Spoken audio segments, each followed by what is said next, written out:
Hola, estimados alumnos, vamos a continuar con las clases de micología, con micosis subcutáneas. Las micosis subcutáneas son infecciones causadas por hongos que son saprófitos y se encuentran en la naturaleza y que accidentalmente ingresan por vía traumática accidental y se desarrollan en el tejido celular subcutáneo, sin diseminarse por vía hemática. Es decir, que son micosis profundas que producen signos de afectación cutánea. Los agentes etiológicos de estas micosis, que son profundas y localizadas, se encuentran en la tierra y generalmente pertenecen al ambiente como saprobiontes y penetran en los tejidos del huésped por vía transcutánea, generalmente por traumatismos con espinas de vegetales contaminadas con los esporos de los hongos. Las personas que viven en las zonas rurales constantemente sufren lesiones y traumatismo, y sin embargo, solo unos pocos de ellos desarrollan la enfermedad. Por eso vamos a ver que este tipo de micosis es bastante poco frecuente. Predomina en las regiones tropicales y subtropicales en todo el mundo y se trata de una infección exógena y nunca se transmite de persona a persona. Tienen una característica también en común, todos los agentes etiológicos, es que se va desarrollando la lesión en forma lenta y que el agente etiológico sobrevive y se adapta al medio adverso del hospedero. En general, se trata de hongos que cuando invaden el tejido subcutáneo desarrollan alguna forma de resistencia, que es la forma parasitaria. Las micosis subcutáneas más prevalentes incluyen un grupo heterogéneo de micosis, y estas son la cromoblastomicosis, la esporotricosis y los micetomas. También encontramos otras menos prevalentes, como son las infecciones subcutáneas causadas por hongos negros, como es la feohifomicosis, o causadas por otros hongos filamentosos hialinos, como son las hialohifomicosis. También en otras partes del mundo encontramos otros agentes etiológicos, como por ejemplo los que ocasionan la lobomicosis.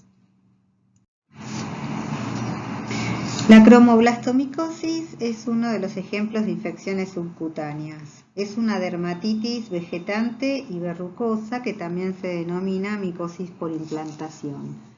Es una infección crónica, polimorfa, de la piel y del tejido subcutáneo y que es ocasionada por hongos específicamente de la familia de matiáceos pigmentados. En la cromomicosis, los agentes etiológicos pertenecen entonces a aquellos hongos negros que tienen melanina en su pared y tienen dos fases de presentación, ¿no? La fase saprofítica a 28 grados, que es la que obtenemos luego del cultivo de las lesiones en el laboratorio. Estos son filamentos tabicados y pigmentados con una fructificación característica, ¿no? Acá en la diapositiva en la foto de la derecha podemos observar estos elementos asexuados externos que se observan y que son característicos de cada uno de los géneros y especies de los hongos que son agentes etiológicos de la cromoblastomicosis. Así es como ingresa el hongo, ¿no? Con su fase saprofítica es el elemento infectante y estas pequeñas conidias o trozos de filamentos son los que ingresan por el traumatismo, ¿no? Al tejido subcutáneo. Estos hongos decíamos que tienen una adaptación al tejido del huésped y en el interior forman su fase parasitaria que se adaptan a la temperatura corporal. Esta fase no la podemos reproducir en el laboratorio, pero sí se observa en los tejidos de los pacientes con cromoblastomicosis. Son estructuras redondeadas que tienen, como verán, tabiques pigmentados, longitudinales y transversales, y con estas formas de mórula, y que se denominan cuerpos esclerotales. No se trata de una forma levaduriforme, sino que son estructuras que se forman a partir de los filamentos por adaptación al tejido subcutáneo. En cuanto a los agentes etiológicos de la cromoblastomicosis, las especies más comúnmente encontradas son Fonsecae pedrosoi, también Cladofialophora carrioni, Fialophora verrucosa y Rhinocladielo aquaspersa.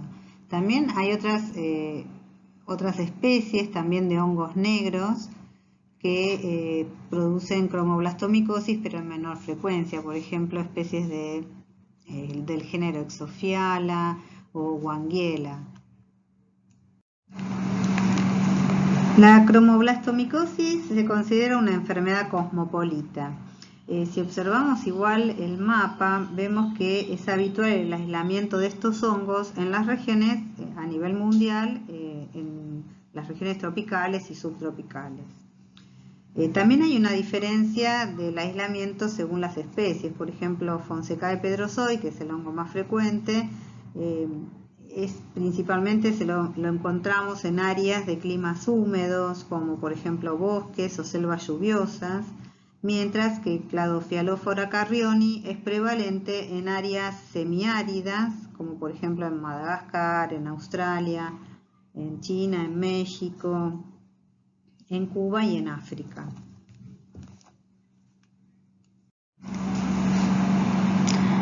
Bueno, en Argentina sucede algo parecido, ¿no?, a lo que vemos a nivel mundial. Las zonas de prevalencia es la zona que está marcada con rojo, que es la zona de clima subtropical en Argentina. Y también vemos una diferencia según las especies, como pasa en la diapositiva que veíamos antes, en la distribución geográfica mundial.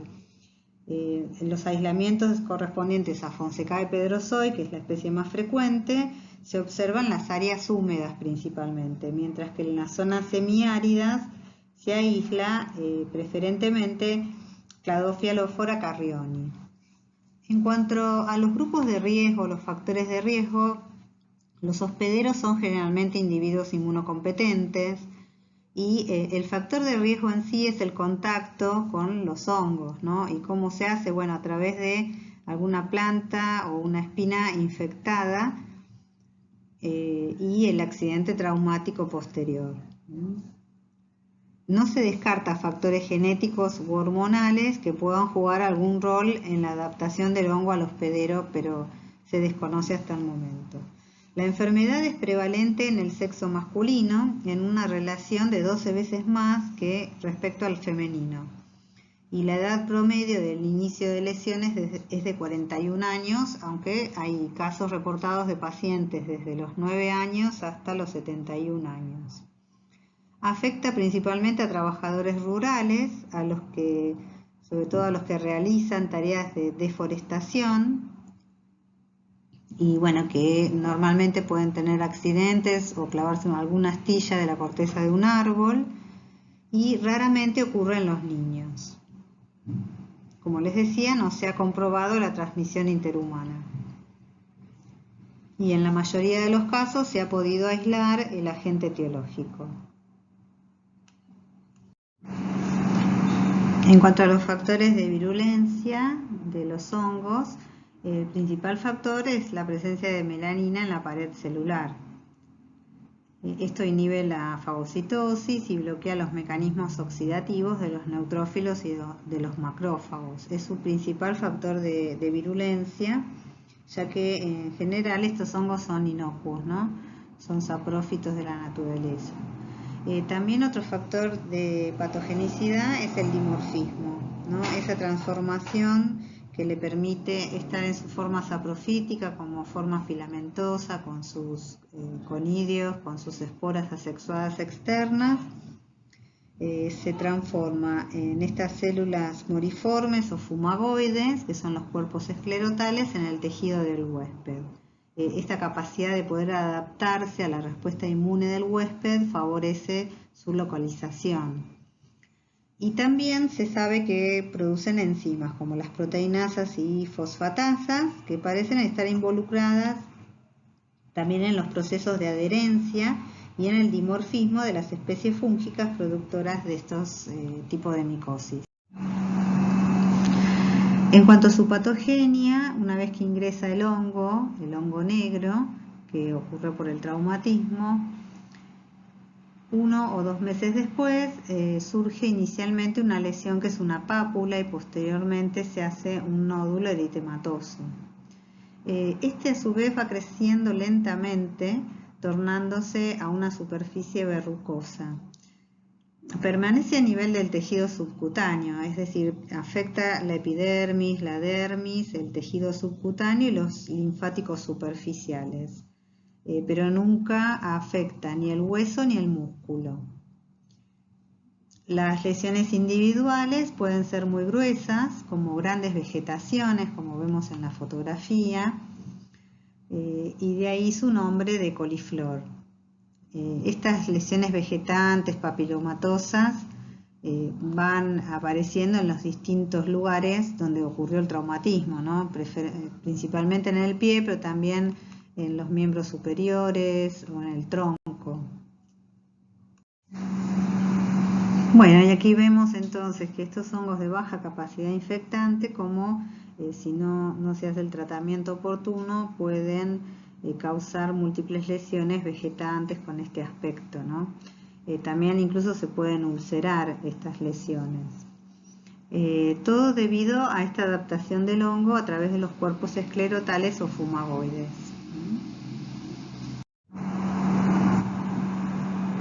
Cuando se forman los cuerpos esclerotales en el tejido de los pacientes con estas lesiones, lo que se observa es la presencia de un microabsceso y de granulomas. Los componentes del granuloma son linfocitos, células fagocíticas y células de Langerhans. El hongo se encuentra libre entre las células fagocíticas. Los macrófagos no pueden destruir por completo al hongo, pero sí evitan su germinación y su desarrollo a hifas, a filamentos. También se observan en los pacientes la producción de anticuerpos de tipo IgM, IgA e IgG, que son específicos, los cuales inhiben el crecimiento fúngico in vitro. Lo que solamente se ha observado es que los pacientes que tienen una mala respuesta, las formas más graves de cromoblastomicosis, es que predomina interleuquina 10 y tienen bajos niveles de interferón gamma. En esos pacientes no se instaura una buena respuesta de tipo Th1 y por lo tanto no predominan los anticuerpos y no se forma este granuloma, que es el que se necesita para detener o limitar el crecimiento del hongo en las lesiones. En esta diapositiva podemos observar cómo las células gigantes se acercan a los cuerpos esclerotales tratando de englobarlas y detener el proceso infeccioso. Es una fotografía de una hematoxilina eosina. En la histopatología podemos observar también otros procesos que ocurren simultáneamente en la cromoblastomicosis, ¿no? O sea, por un lado hay hiperkeratosis de las capas superficiales con engrosamiento de la epidermis, hay una hiperplasia pseudoepiteliomatosa de la dermis y se pueden observar los microabscesos con la fase parasitaria del hongo en su interior. Y rodeando todo eso, una respuesta de polimorfos nucleares, histiocitos, células de Langerhans.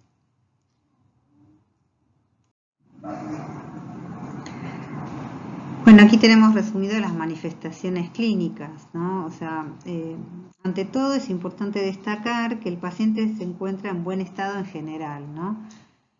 Como decíamos un poco antes, como para resumirlo, la parte clínica siempre afecta a la epidermis, la dermis, el tejido subcutáneo y los linfáticos superficiales, se disemina por contigüidad, no invade el músculo ni el hueso y se presenta con diferentes formas clínicas. Se conocen muchas formas clínicas, 5 formas clínicas, que son la forma nodular, tumoral, la verrucosa, la cicatrizal y la lesión en placa. Todas tienen diferentes características, o sea, los agentes etiológicos son los mismos y son muy polimorfas. pueden corresponder tanto a diversas enfermedades infecciosas como no infecciosas.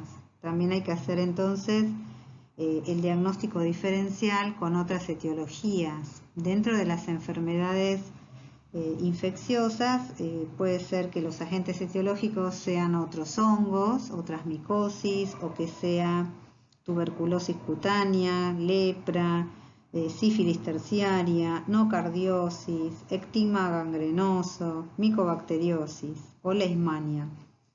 Y también tenemos que hacer el diagnóstico diferencial con patologías no infecciosas como pueden ser los tumores o también la psoriasis, el carcinoma, como decíamos, o la sarcoidosis, el lupus, o sea que puede simular otras patologías, tanto infecciosas como no infecciosas.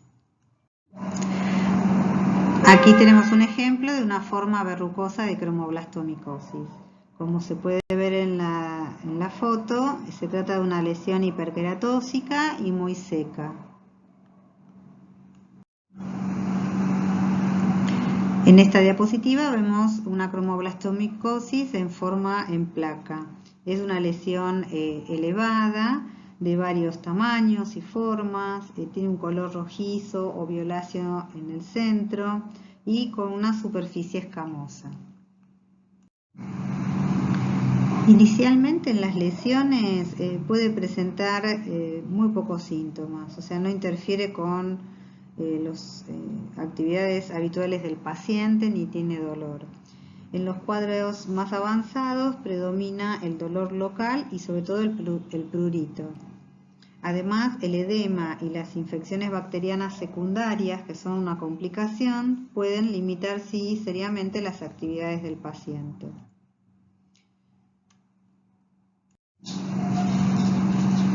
Para realizar el estudio microbiológico hay que tomar una muestra entonces adecuada de las lesiones.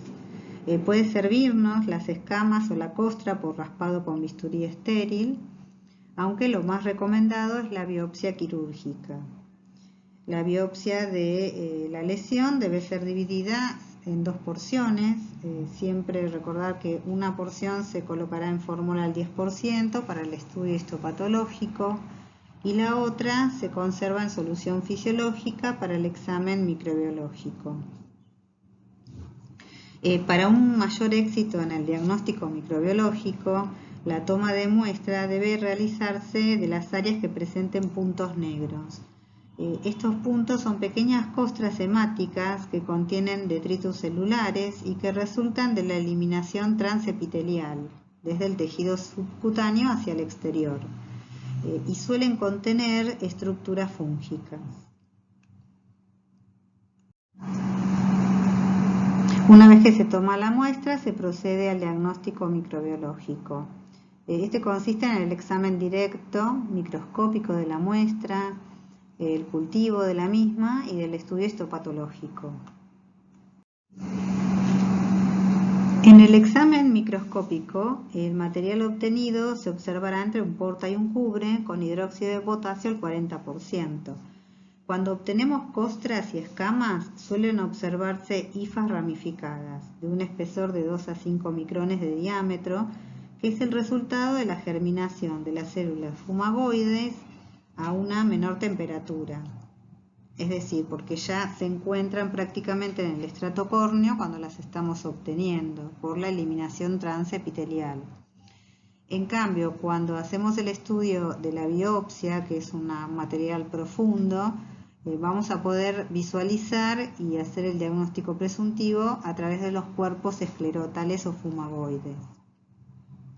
Vamos a ver estas células que en general pueden encontrarse solas o agrupadas de 3 a 4, que miden de 5 a 12 micrones de diámetro, de forma poliédrica, con pared fina, con un pigmento negro bien marcado y que presenta tabiques longitudinales y transversales.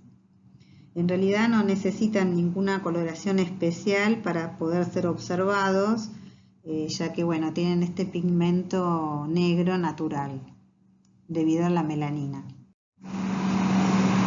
Para poder conocer entonces cuál es el agente etiológico en cuanto a su género y especie, debemos obtener las colonias en los medios de cultivo. Habitualmente se utiliza el medio de Sabouraud y se incuba a 28 grados centígrados durante al menos 3 semanas. Y bueno, y ahí vemos que desarrollan este micelio de color negro, ¿no? O sea, recuerden que todos estos hongos, los agentes etiológicos de la cromoblastomicosis, tienen en común que son hongos pigmentados, así que este es el aspecto de las colonias también.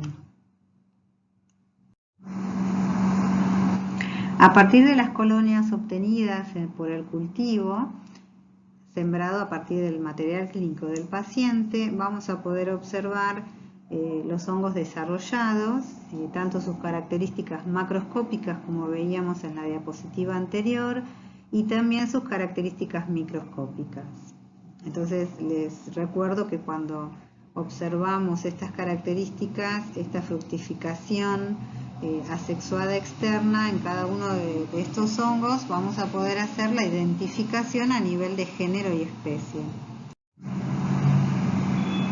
Dentro de las infecciones subcutáneas, la esporotricosis es una micosis localmente invasora que tiene una evolución subaguda y aguda. Esta infección afecta al ser humano y a los animales. Se caracteriza porque sí es capaz de diseminarse por vía linfática especialmente y presenta una forma subcutánea en pacientes inmunocompetentes, pero también desarrolla una forma diseminada y también pulmonar en pacientes inmunocomprometidos. Los agentes etiológicos pertenecen a un complejo llamado Sporotrix-Schenki, que incluye diferentes especies. Estas especies se han descubierto por biología molecular y tienen diferentes características filogenéticas y también de virulencia. Estas especies son Sporotrix brasiliensis, mexicana, globosa, lureye,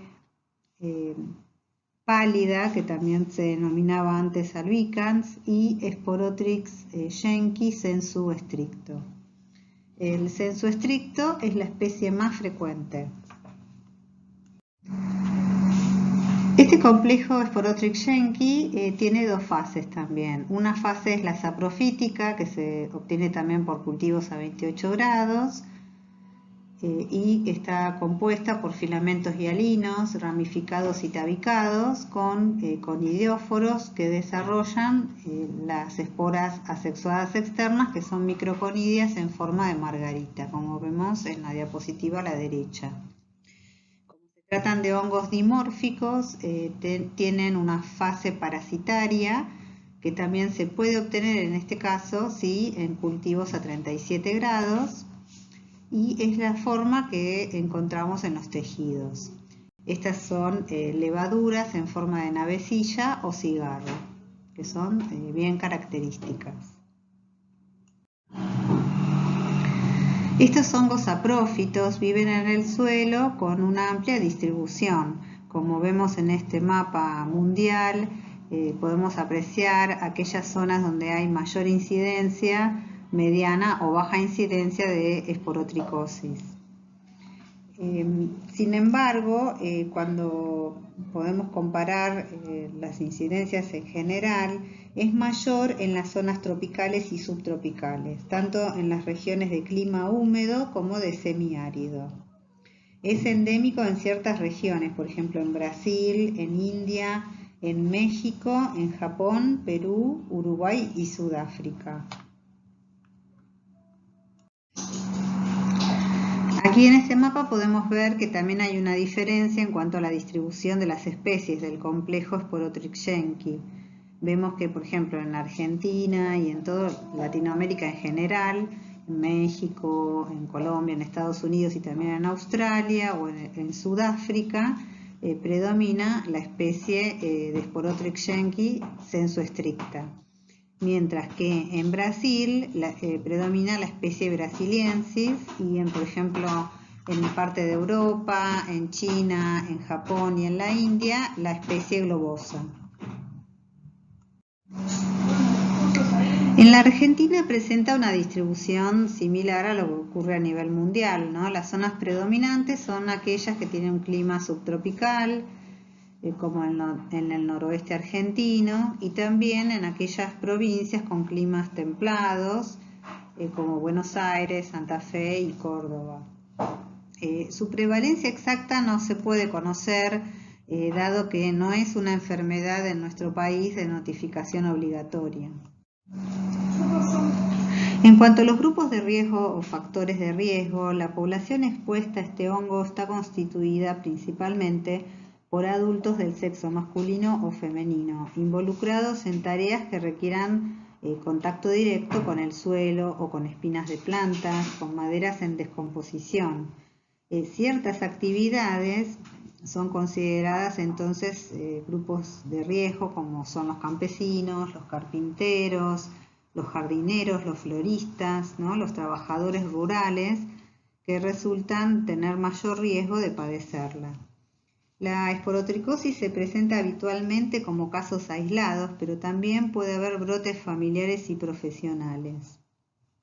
En algunos países se ha descrito epidemias, por ejemplo en Sudáfrica, con más de 3.000 trabajadores, por ejemplo. Se ha descrito también, y por lo tanto es un factor de riesgo, el trabajar en laboratorios donde haya manejo de cultivo de Sporotrix. Ha habido casos de contagios por este medio. Y algo importante para resaltar en esta patología es que tener en cuenta que para desarrollar una forma extracutánea, como es la forma diseminada y pulmonar, el factor de riesgo principal son los pacientes que son alcohólicos, crónicos, la diabetes descompensada y la inmunosupresión, como puede ser el paciente con HIV o SIDA. En la Argentina y en Uruguay es frecuente la aparición de casos de esporotricosis en hombres jóvenes, después de la caza del armadillo, o también llamados mulitas, que son los animales que vemos acá a la izquierda. Estas infecciones se producen por los arañazos de los armadillos al resistir la cacería. Las garras del animal se infectan con los vegetales y con la tierra de las cuevas, que tienen una temperatura y una humedad favorables para el desarrollo de este hongo patógeno. La mayoría de las infecciones se producen hacia el fin del verano y comienzos del otoño, que presentan condiciones climáticas favorables para las especies de Sporotrix y que justo coincide con la época de la caza de los armadillos.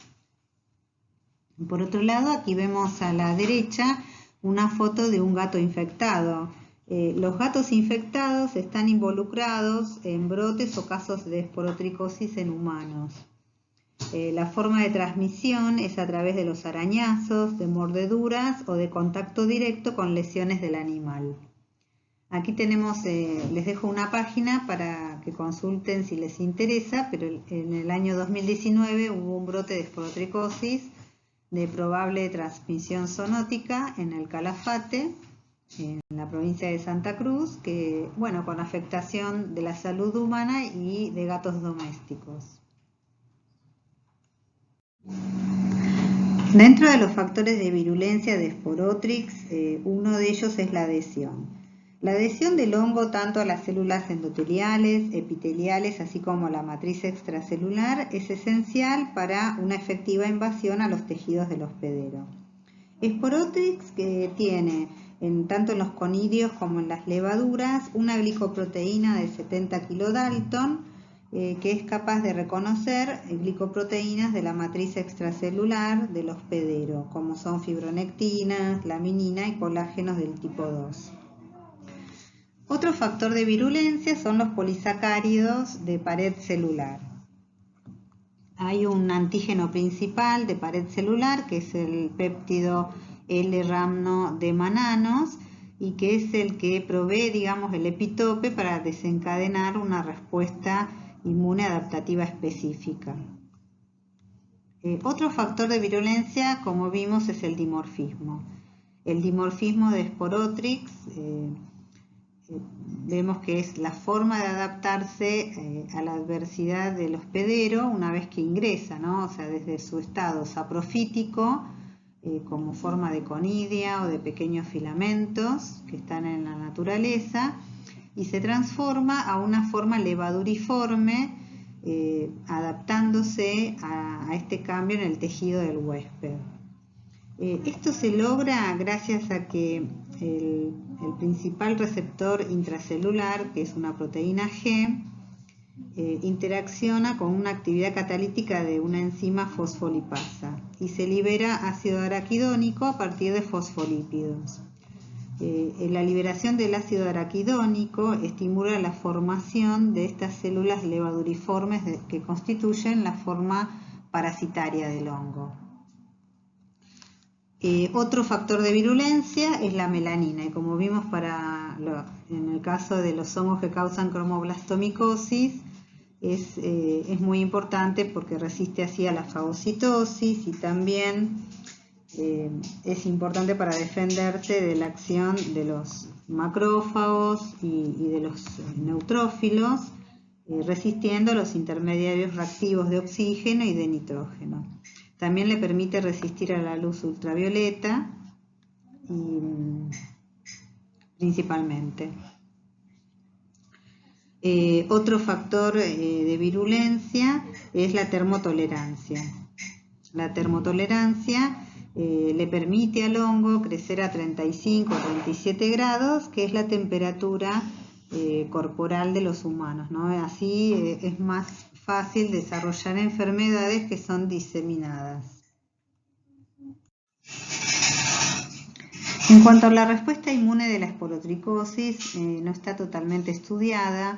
Sí se conoce que en cuanto a la respuesta innata, el sistema complemento es activado y la fracción C3b producida actúa como opsonina, favoreciendo la fagocitosis de la forma levaduriforme del hongo, ¿no? Que está en el tejido.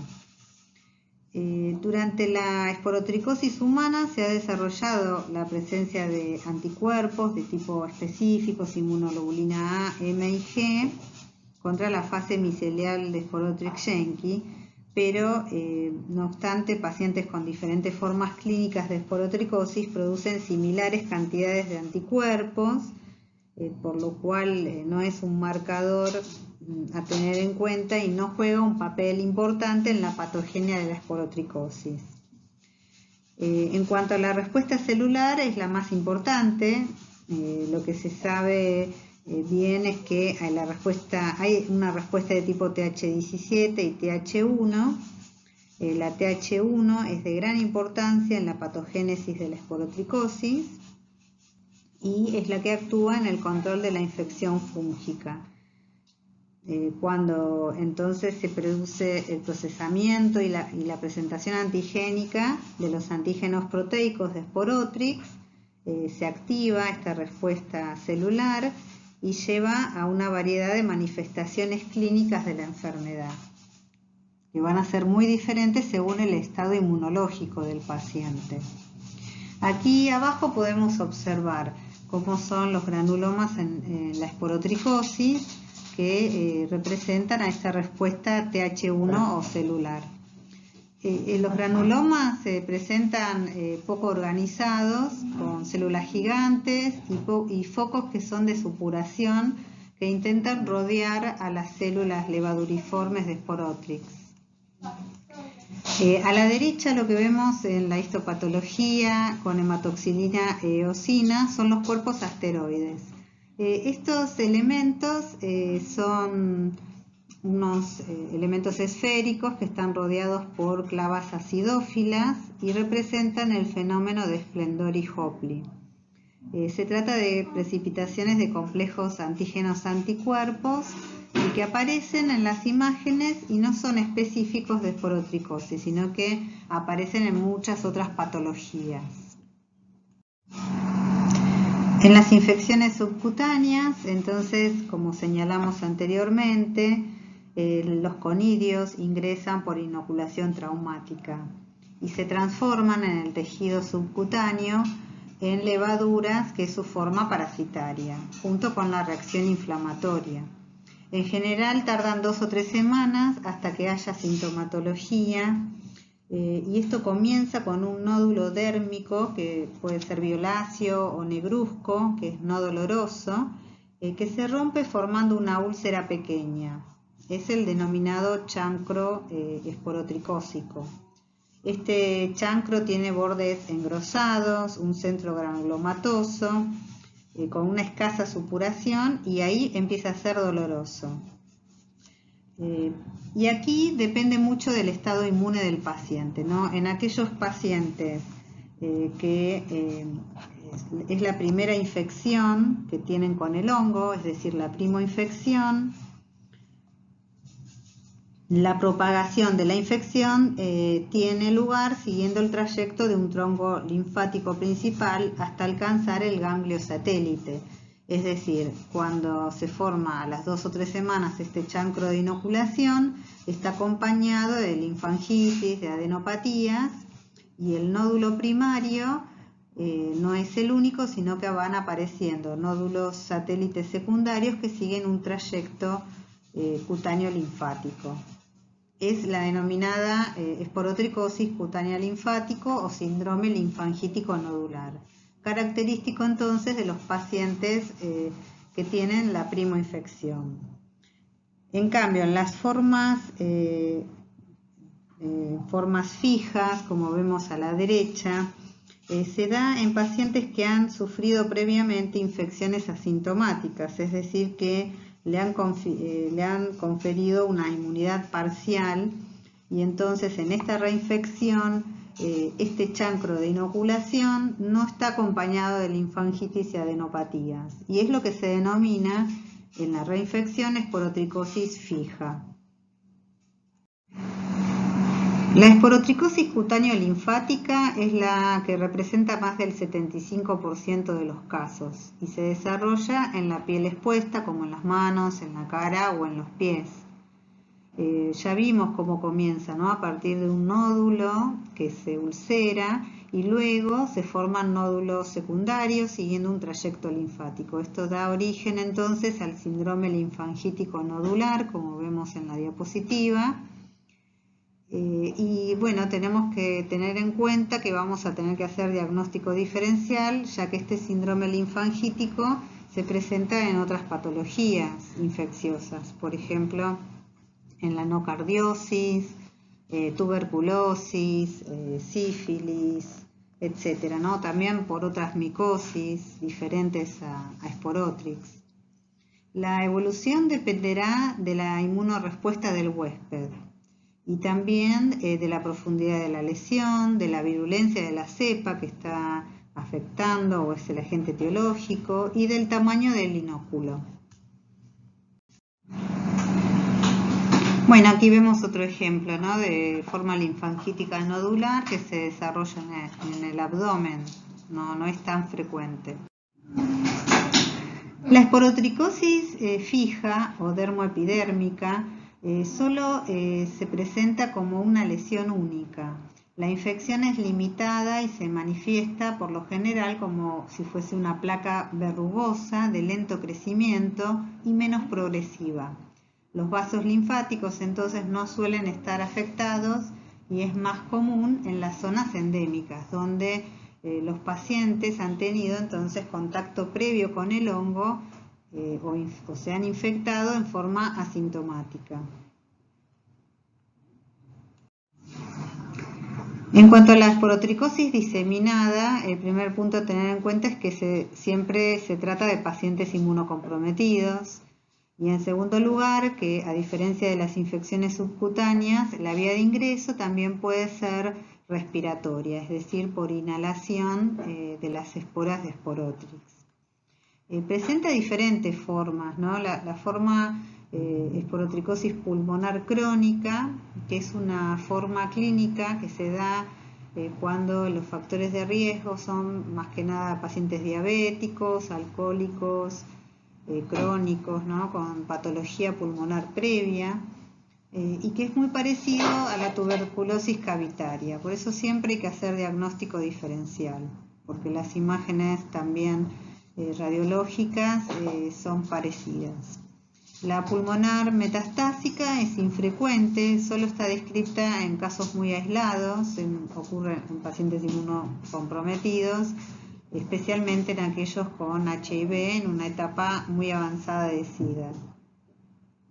La esporotricosis diseminada o generalizada también es muy infrecuente, aunque se han descrito formas también meningias y oculares en pacientes inmunodeprimidos.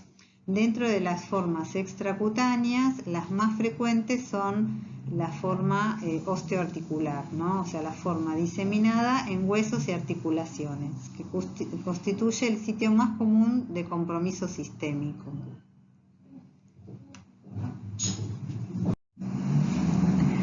Para el diagnóstico microbiológico, lo primero que hay que hacer es tomar una muestra adecuada que sea representativa de este proceso infeccioso.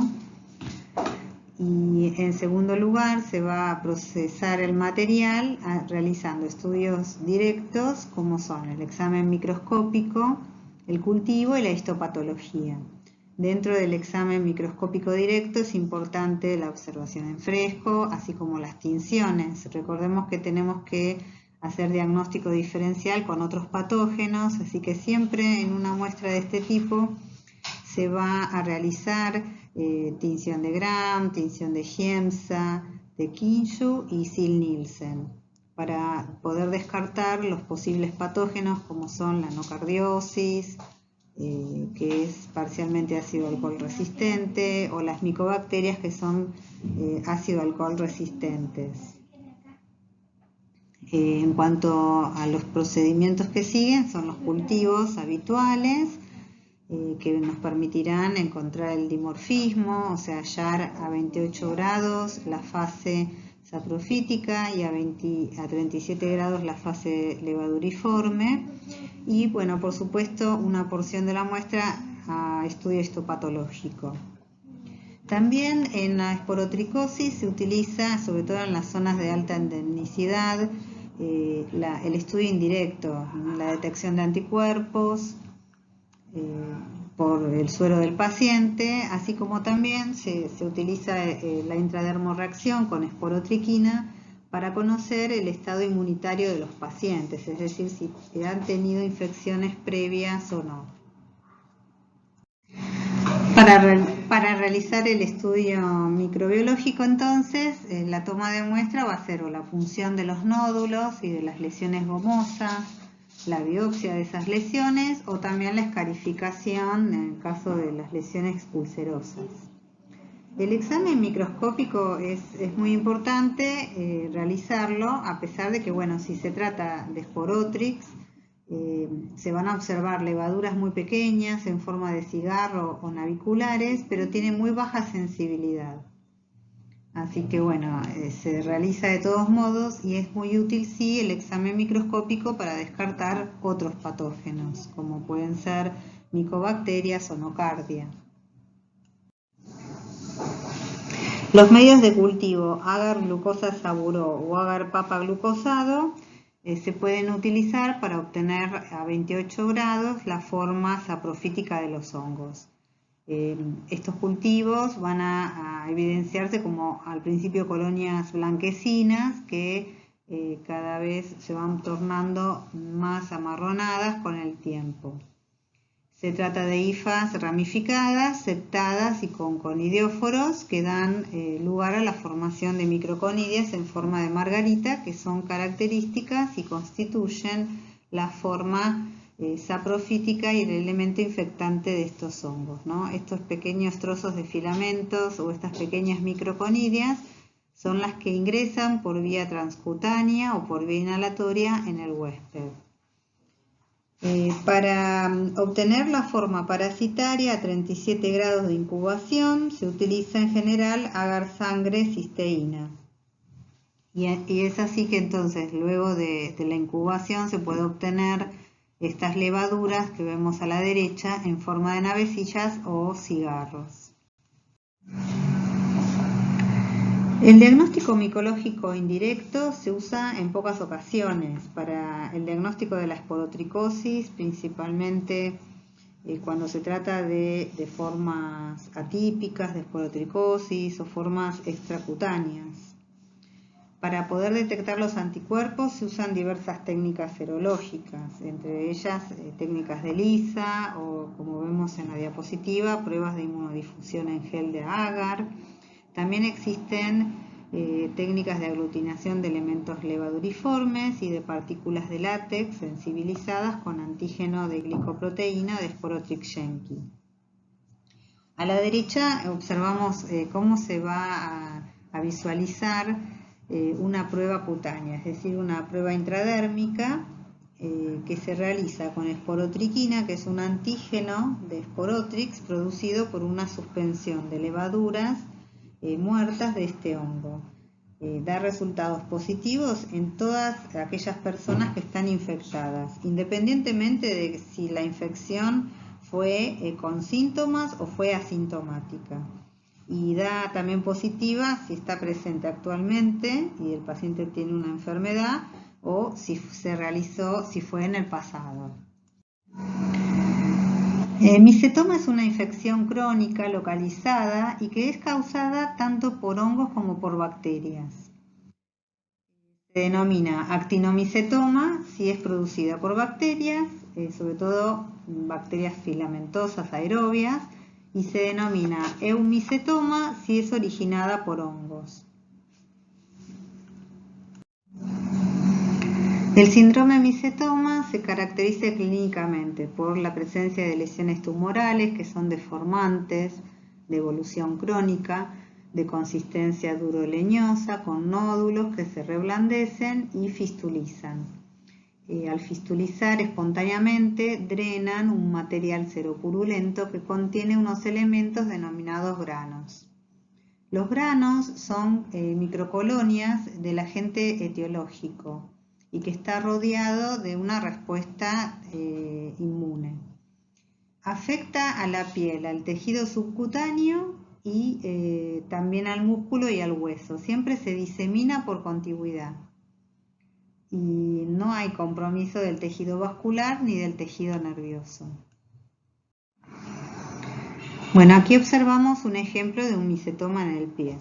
En el 65 a 80% de los casos, los micetomas se desarrollan en el pie, que son las zonas más expuestas.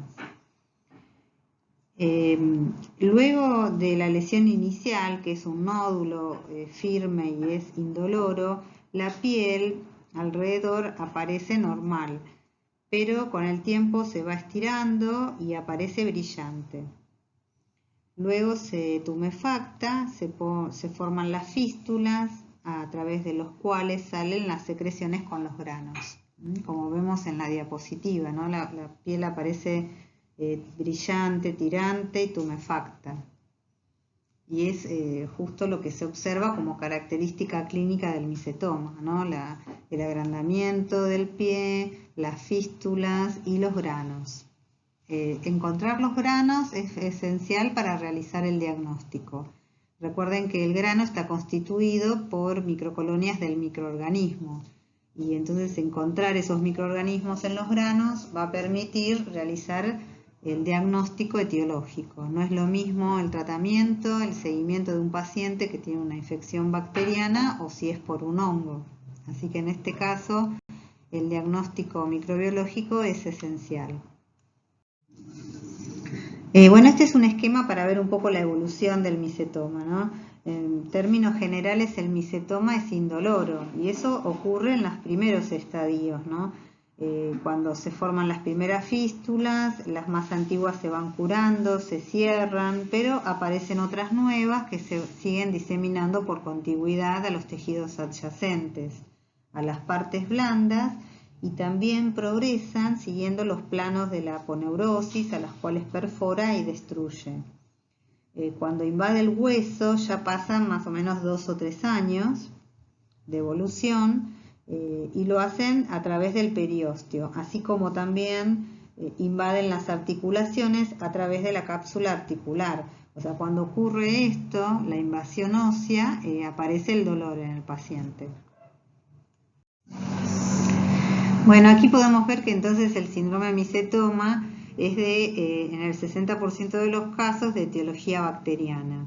Las bacterias más frecuentes, incluso es lo que ocurre en nuestro país, lo más frecuente es Pornocardia brasiliensis.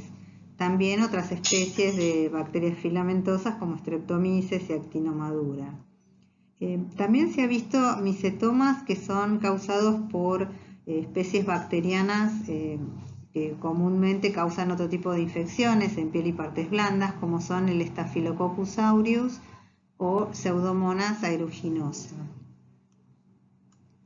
Y la etiología fúngica se da en el 40% de los casos, ¿no? En ese caso, los agentes etiológicos son muy diversos, hay muchos hongos que pueden causar micetoma, y algunos son hialinos y otros son también pigmentados. En cuanto al diagnóstico, es importante, nuevamente les repito, realizarlo, ya que el tratamiento va a ser diferente. Bueno, aquí vemos la distribución mundial de los micetomas, ¿no? Las zonas que son más frecuentes, con frecuencia moderada y baja frecuencia, ¿no?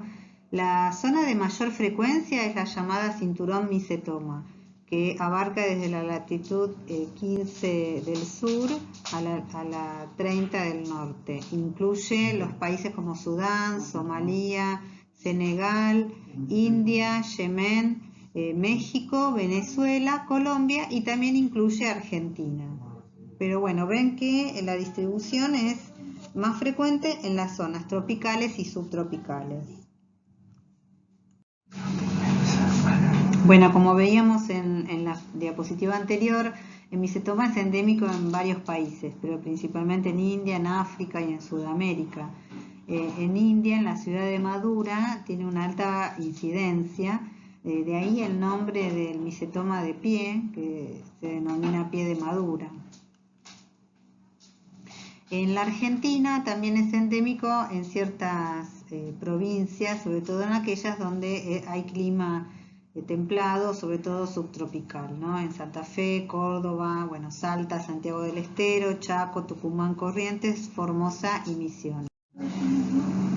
Los agentes etiológicos de micetomas o eumicetomas por hongos, decíamos que pueden ser de hongos negros o hongos hialinos.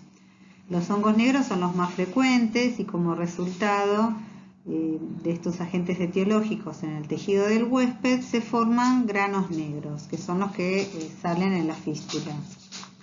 Las especies más frecuentes son las pertenecientes al complejo Madurella.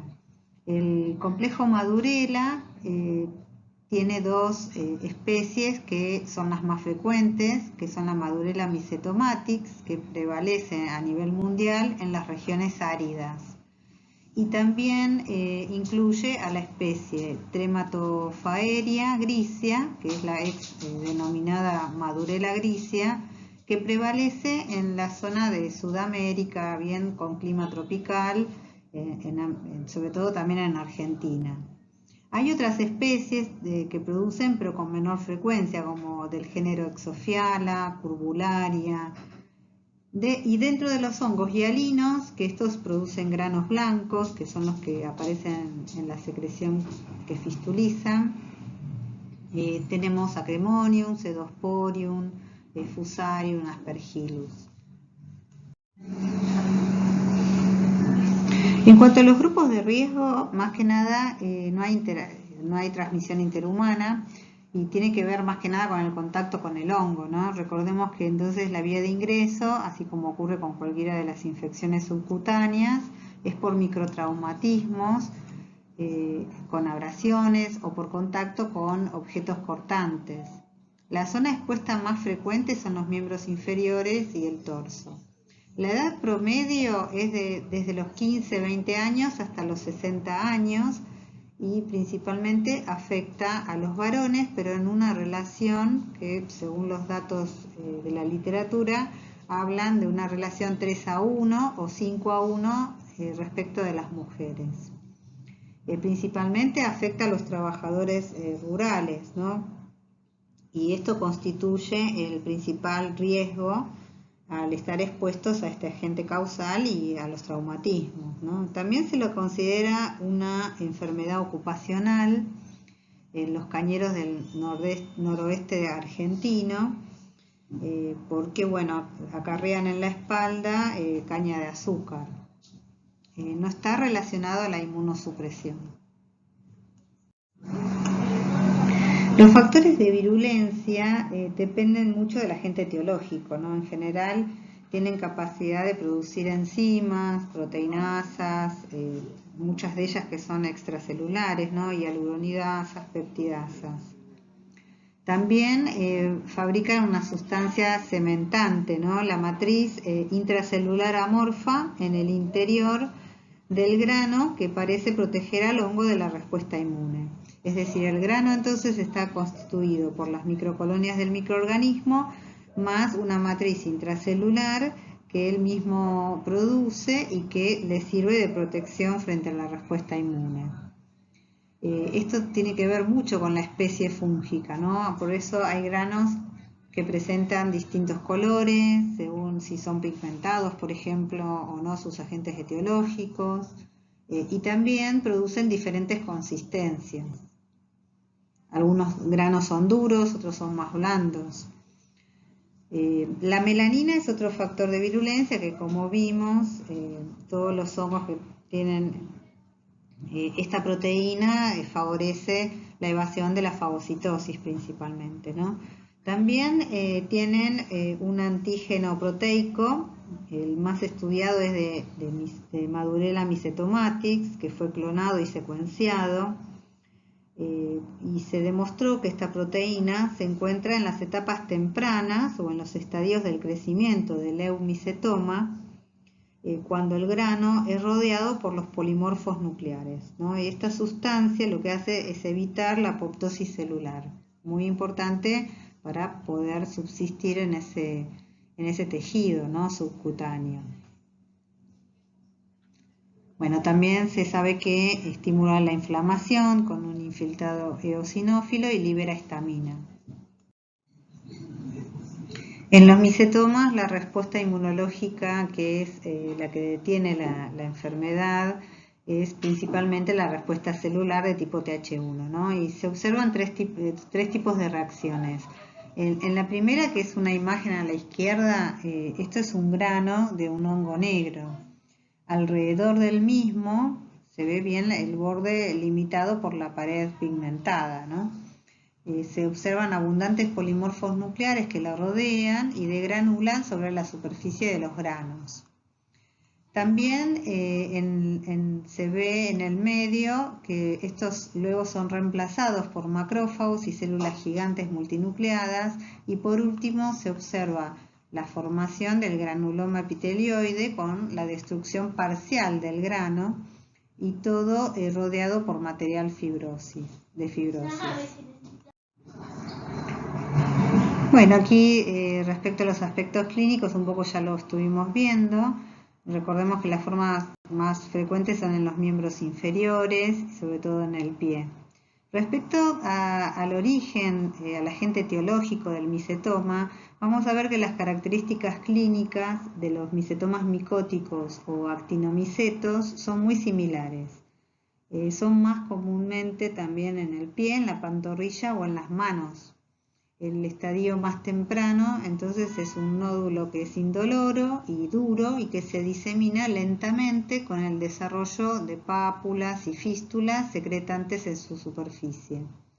El edema del tejido local, la formación de las fístulas crónicas y el compromiso óseo tardío van distorsionando y deformando el sitio original de la infección. Entonces aquí vemos ya lesiones más evolucionadas, de varios años de evolución. Las lesiones raramente, repito, que son dolorosas, excepto ya en la fase tardía donde la afectación ósea es muy importante. Bueno, aquí vemos otros ejemplos de micetomas de pie. Vamos a ver que ya que las características clínicas son tan parecidas, va a ser importante encontrar el agente etiológico y por lo tanto debemos encontrar los granos, ¿no? Muchas veces va a estar la lesión abierta con una fístula drenando esa secreción donde encontramos fácilmente el grano. Otras veces va a haber que extraer la costra y tratar de comprimir las lesiones cuando son así como en estas fotos, algunas cerradas, para poder obtener esos granos y hacer el diagnóstico etiológico, ¿no?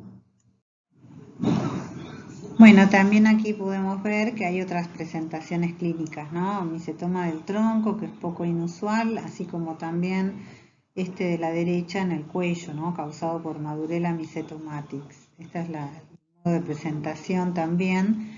En el caso del tronco, bueno, es muchas veces por los trabajadores rurales que acarrean en su espalda troncos o ramas de árboles y que trabajan con el cuerpo descubierto.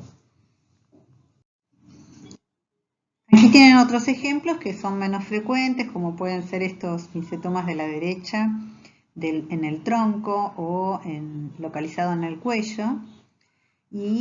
Pero bueno, el personal que trabaja en el campo puede ser que acarree materiales en su espalda descubierta, por ejemplo, no sé, que acarree restos de ramas o en la caña de azúcar, y eso como consecuencia produzca una lesión crónica que, bueno, pasa inadvertida por mucho tiempo. Aquí vemos dos ejemplos, uno de micetoma de mano y otro de pie, con las imágenes radiográficas de cada uno.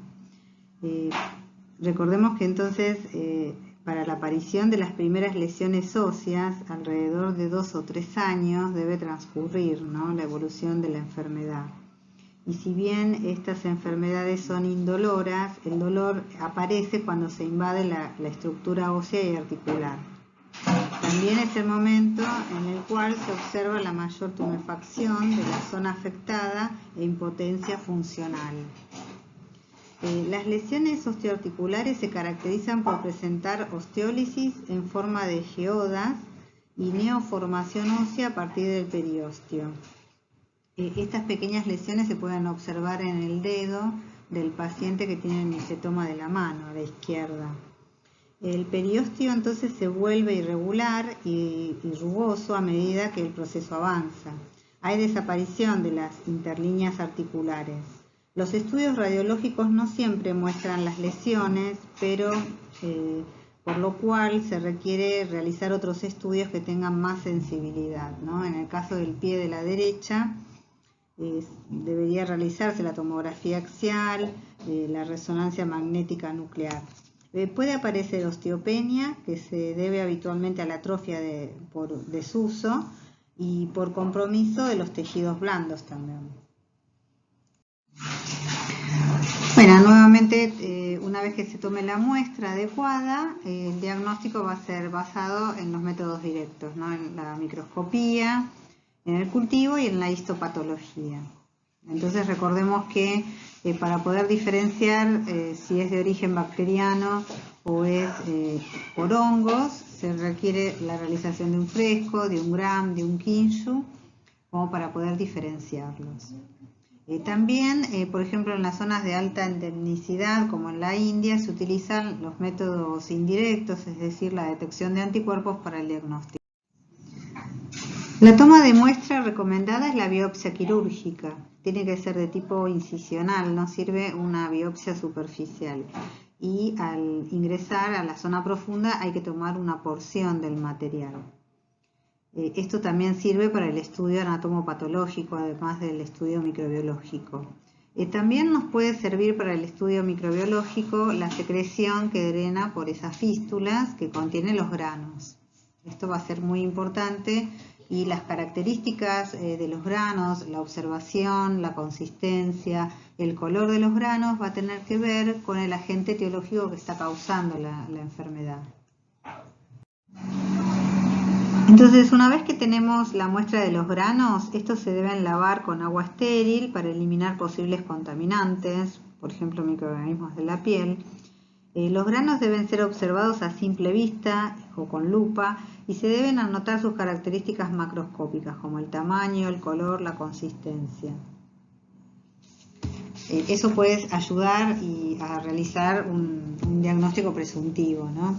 El estudio microscópico directo es fundamental, ¿no? Se observará microscópicamente los granos colocados entre porta y cubreobjeto con una gota de solución salina o hidróxido de potasio al 40%, y ahí se observará si tiene, por ejemplo, filamentos, como vemos a la derecha en este grano, filamentos de hongos, ¿no? Filamentos pigmentados, tabicados.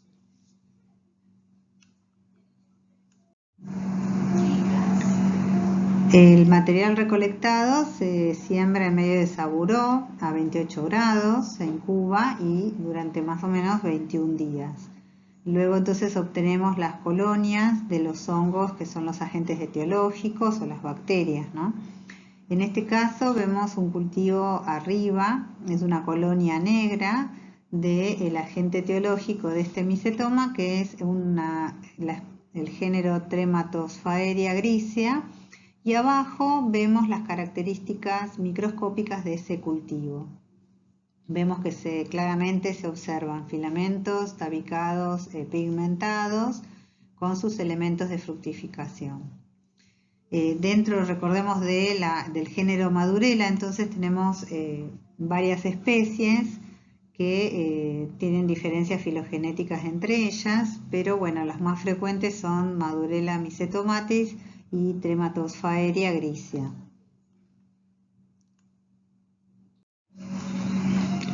Las feohifomicosis y hialohifomicosis son un conjunto heterogéneo de infecciones que son causadas por hongos que habitualmente son saprófitos y se comportan como oportunistas en individuos que son inmunosuprimidos.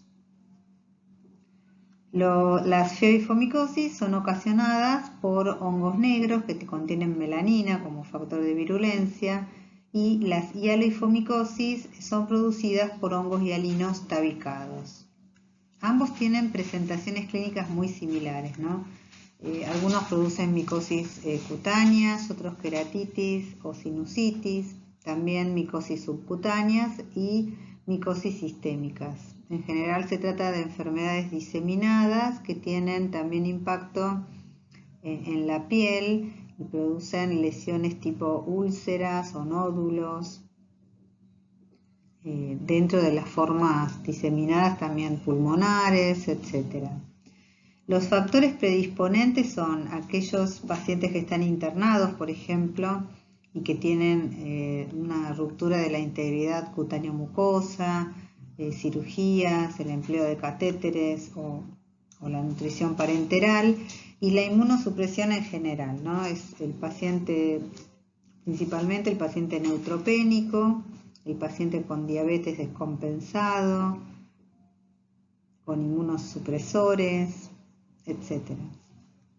La puerta de entrada puede ser la misma barrera cutáneo-mucosa por traumatismos o por contaminación de vendas o a través de los catéteres, o también puede ser mediante la vía inhalatoria de los esporos de estos hongos que se encuentran tanto sobre fomites o sobre las superficies de objetos o también en los condimentos de comida o en el aire. Aquí vemos ejemplos de los hongos que producen feohifomicosis. Como decíamos, todos son ejemplos de hongos negros, así que se caracterizan por tener estos filamentos tabicados pigmentados. Así es como se van a poder visualizar cuando se tome una muestra en las lesiones que ocasionan estos hongos. Aquí vemos muchos, ¿no? Bipolaris, Curbularia, Exofiala, los más frecuentes, ¿no? Alternaria, Rhinocladiela, Bipolaris. Y aquí tenemos ejemplos de los agentes etiológicos de la hialohifomicosis: Fusarium, Pseudosporium, Acremonium, Penicillium. Ellos también son hongos que comparten su estructura, son filamentos tabicados y alinos, y así es como se van a observar en los exámenes directos de las muestras que se tomen en estos pacientes. Tanto para hialoifomicosis como para feoifomicosis, el diagnóstico se realiza de la misma manera. Las muestras van a ser dependiendo mucho de las manifestaciones clínicas del paciente, muestras de sangre, de cultivos de sangre, biopsias, escarificaciones, secreción de senos nasales, función aspiración de nódulos. Vemos los hemocultivos no siempre van a ser útiles, pero sí en las formas diseminadas de Fusarium, Penicillium y Acremonium. Tienen una alta sensibilidad. El examen microscópico va a ser fundamental para poder reconocer filamentos tabicados o hialinos o pigmentados. Y después, mediante el desarrollo de las colonias en los medios artificiales, en los cultivos, se podrá llegar a conocer el agente etiológico porque observando los elementos de fructificación asexuada de estos hongos vamos a poder conocer cuál es el género y la especie. Siempre, como son hongos contaminantes y saprófitos, debemos recuperar de varias muestras y de varios cultivos el mismo hongo como para considerarlos como patógenos. Y siempre en el contexto clínico de un paciente inmunocomprometido, el cual no tiene defensas inmunológicas para poder combatir una infección de este tipo. Bueno, con esto finalizamos las infecciones subcutáneas por hongos y les recomiendo entonces la realización de las actividades y la lectura de la bibliografía recomendada. Bueno, nos estamos viendo.